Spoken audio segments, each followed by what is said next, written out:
Bom dia. Que eu tô tentando fazer gravação em 2 lugares. Hoje eu queria deixar uma palavra rápida, eu espero, porque não tem muito o que inventar e florear nas coisas de Deus, né? Eu vou fazer a leitura, tá? Hoje no livro de Marcos, Evangelho de Marcos, no capítulo 3, versículo 31 a 35. Eu estou lendo através da Nova Versão Internacional. Se você tiver uma Bíblia e com você quiser acompanhar, sinta-se à vontade, tá? É assim, ó. Então chegaram a mãe e os irmãos de Jesus. Ficando do lado de fora, mandaram alguém chamá-lo. Havia muita gente assentada ao seu redor. E lhe disseram: tua mãe e teus irmãos estão lá fora e te procuram. Quem é minha mãe e quem são meus irmãos? Perguntou ele. Então olhou para os que estavam assentados ao seu redor e disse: aqui estão minha mãe e meus irmãos. Quem faz a vontade de Deus, este é meu irmão, minha irmã e minha mãe. Amém? Quando nós lemos essa parte, parece que Jesus está desfazendo dos elos familiares. Ele está menosprezando, considerando muito pouco importante a família. Tem pessoas que leem essa parte aqui e acham que Jesus está desprezando. Família, mãe, irmão, irmãs de sangue não tem importância. E não é isso. O que o Senhor Jesus está nos passando aqui é uma mensagem ainda mais linda, mais abrangente.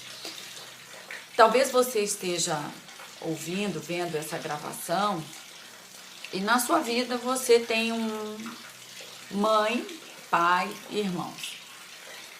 E talvez sua mãe não exerça um papel de mãe. Às vezes a sua mãe não entendeu exatamente um chamado de ser mãe, alguém que deve orientar você, ter paciência, ter conhecimento, um direcionamento de Deus, alguém forte, ao mesmo tempo que seja sensível aos seus problemas, que saiba te disciplinar, saiba orientar você. No momento de dizer não, ela diz não. No momento de dizer sim, ela tem capacidade de dizer sim para você. Uma pessoa que não seja mal-humorada, amargurada. Talvez a sua mãe passe para você ideias, ensinamentos que não são corretos, apesar de ser sua mãe. Não é porque nos tornamos mãe, somos mãe ou temos mães, que as mães são perfeitas, mas muitas pessoas não conseguem entender a essência do seu chamado, a essência da sua função. E agora no momento eu estou falando de mães, amém? Então, se você é uma mãe que percebe em você que há falhas, que você precisa melhorar, busque de Deus essa mudança, sabedoria para ser mãe. Se você é filho, filha, e você tem uma mãe, uma pessoa que é sua mãe, mas ela não consegue exercer este papel, essa palavra é para você, ela não te dá um apoio, um suporte. Esse barulhinho é de chuva, tá certo?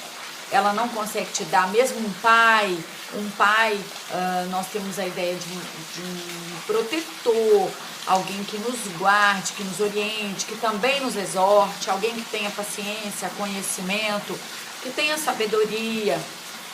E às vezes o seu pai não consegue exercer, são pessoas, seja pai ou mãe, omissos, não enfrentam a realidade, ou então jogam em você culpas que você não tem, te fazem carregar fardos que não pertencem a você. Se os seus pais não conseguem se entender, passam para você uma ideia de casamento como instituição falida, eles brigam demais, você não consegue ter, e você ao mesmo tempo pensa que a sua vida está fadada a isso, que você vai ser uma pessoa que sempre terá uma defasagem, que não será como outras famílias.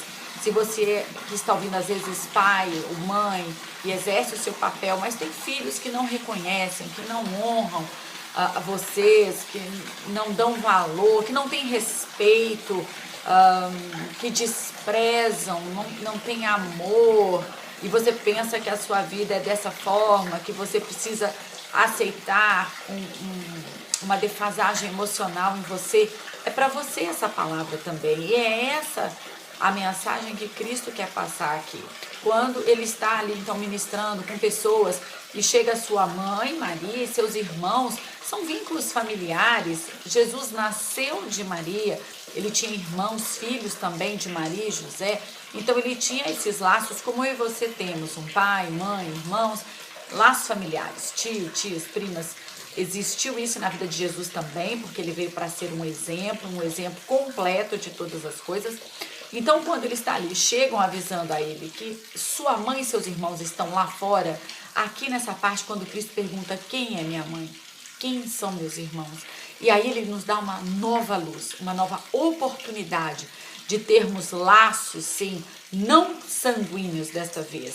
Porque Jesus aqui deixa claro que os laços, os vínculos espirituais, porque através de Cristo, como diz em Hebreus 9, no capítulo 9, versículo 15, perdão, que Jesus, então, é o mediador desta nova aliança. Através da morte de Jesus e da ressurreição, nós podemos ser enxertados na videira. Nós nos tornamos filhos de Deus. E por nos tornarmos filhos de Deus, nós também aí abraçamos uma grande família de irmãos e irmãs em Cristo Jesus. E é isso que Jesus deixa para mim, deixa para você. Se você tem defasagens familiares, disfunções, distorções dentro da sua família de sangue, saiba que você não precisa se conformar ou achar que você vai ter uma vida pela metade e vai ser sempre assim.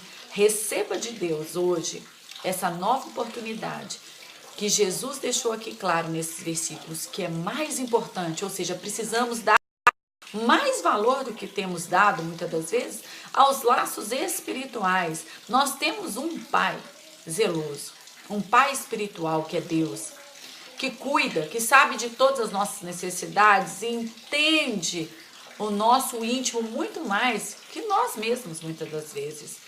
Então é um pai amoroso, justo, que cuida. Se seu pai e sua mãe não exercerem esse papel, você tem um pai mais forte, mais poderoso, mais soberano, perfeito, maravilhoso, o Deus criador dos céus e da terra.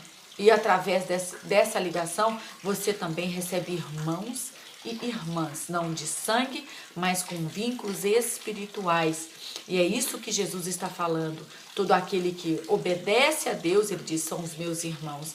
Então, se você tem uma família de sangue distorcida, se você se sente incompleto, eu quero que hoje você saia dessa palavra, ouvindo essa palavra, se sentindo mais feliz, mais completo, porque temos um Pai que é perfeito, sem erros, que é Deus. E temos irmãos e irmãs. E foi isso que Cristo quis deixar aqui como um vínculo maravilhoso. Você pode se deleitar no Pai. Se você se sente sozinho, você peça ao Senhor que mande irmãos e irmãs espirituais que cuidem de você. Eu costumo dizer que o Senhor levanta muitas pessoas com vínculos espirituais, que creem no mesmo Deus, que exercem uma adoção comigo. Eu tenho família, mas muitas das vezes, como todo mundo, a gente se sente incompleto, ou sozinho, ou parece que ninguém entende. Não precisamos entrar em crise existencial, psicológica, buscar ajuda. Nós precisamos buscar a Deus. E o Senhor levanta pessoas que nos amam, sentem saudade, cuidam de nós. Ontem eu recebi uma mensagem muito linda de uma pessoa dizendo: se você precisar chorar, eu quero ser o seu colo. Isso é maravilhoso. Às vezes nós vivemos em famílias em que você não tem essa oportunidade de ter um colo. Às vezes você não sabe como fazer, às vezes você não tem. O Senhor levanta pessoas que complementem você de uma forma maravilhosa. E essa é a palavra que Cristo deixou. Então não se sinta preso, condenado. Se você nasceu numa família que você acha que tem algumas anomalias ocorrendo, papéis invertidos, saiba que Deus faz a coisa perfeita. Você sempre terá um Pai perfeito, que é Deus. E irmãos e irmãs que o Senhor levanta para cuidar de você de forma maravilhosa, que completa você. Saiba disso, isso Jesus deixou muito claro.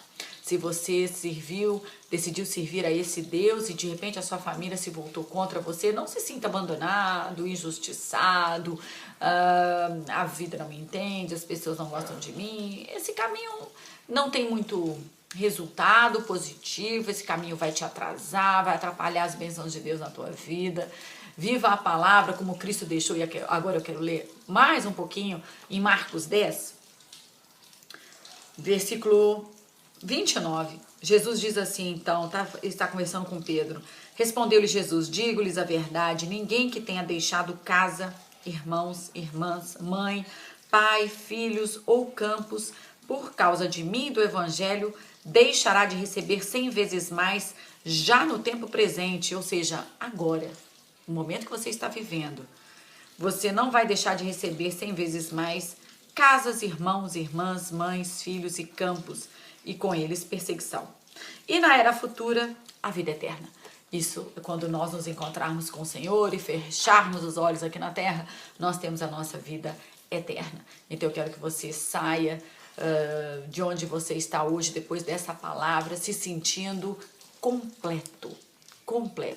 Existe um ministério de adoção que o Senhor tem levantado nas pessoas.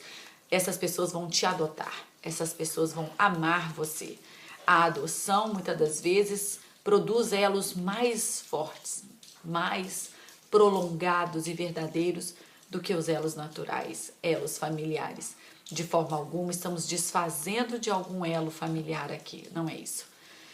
O Senhor está dando uma outra oportunidade. Existem pessoas extremamente abençoadas, que têm famílias e vínculos sanguíneos maravilhosos, completos, com problemas como todos nós, mas em que cada um sabe exercer o seu papel. Mães que têm papéis muito bem exercidos como mães, são exemplos de mulheres para os filhos. Pais que são verdadeiros sacerdotes, exemplos de pai, de força, de direção de Deus na vida de seus filhos. Existem filhos maravilhosos que honram seus pais, amorosos, fiéis, que sabem que apesar do pai ou da mãe, muitas das vezes estarem velhinhos, eles têm paciência, sabedoria para lidar, mas mesmo assim eles ainda contam com este elo espiritual, esse Deus Pai maravilhoso, e irmãos e irmãs em Cristo Jesus. Eu abençoo você hoje, nesse dia, com essa palavra maravilhosa de Cristo para as nossas vidas, e que você tenha um renovo, uma nova força, uma nova esperança. Em nome de Jesus, eu te abençoo, tenha um excelente dia. Até a próxima palavra.